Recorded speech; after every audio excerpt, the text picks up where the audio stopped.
I can share a very painful moment with you. My sleeping accommodation was behind the palace.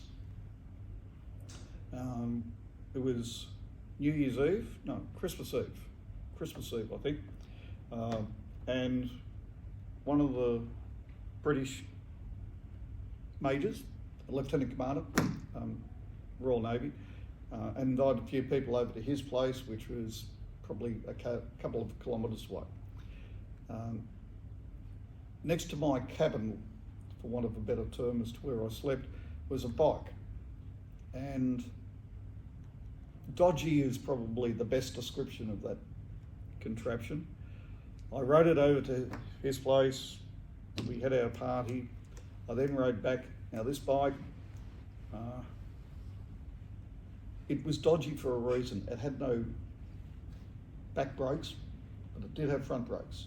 It had very low tyres as well, so lacking a little bit of air. Just before you get into the palace and the living accommodation, they had speed traps, but it wasn't just asphalt, it was metal. And I've seen this thing and I've gone, oh, crikey, put the brakes on. Yep, the front brakes worked all right, but on flat tyres, it didn't really do very much at all except stop exactly where it was.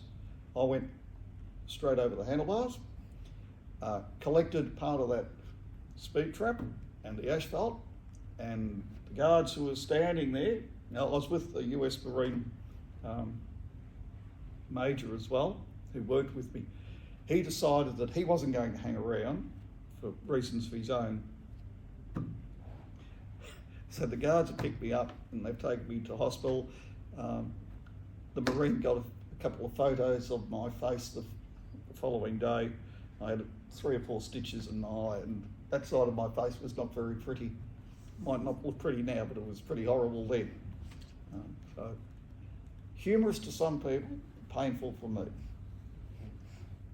Okay, during my time, I was asked to do a PR event for Answer Day in Kuwait City. That was back April 2011 during that Answer Day festivity. So it was organised by the Australian Embassy back over there. So it was myself,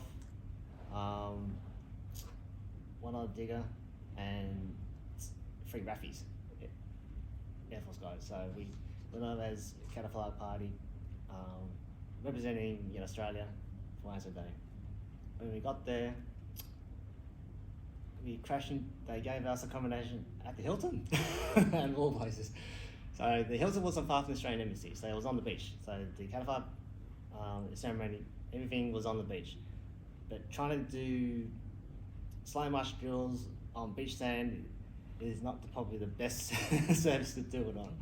And 2, they do not have any rifles, so we had to modify our way to do the camouflage drill. So yeah, it was interesting. So we had to improvise. Afterwards, the answer ceremony, my knees were absolutely killing, because trying to stand still on beach sand for a long period of time was not even though it was comfortable, but it's not really comfortable in the joints. So,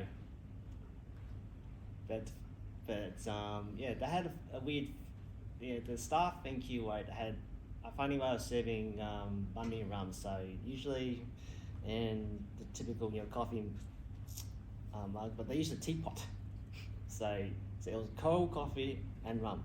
So plus we had, the food was good, but the tea and coffee was terrible.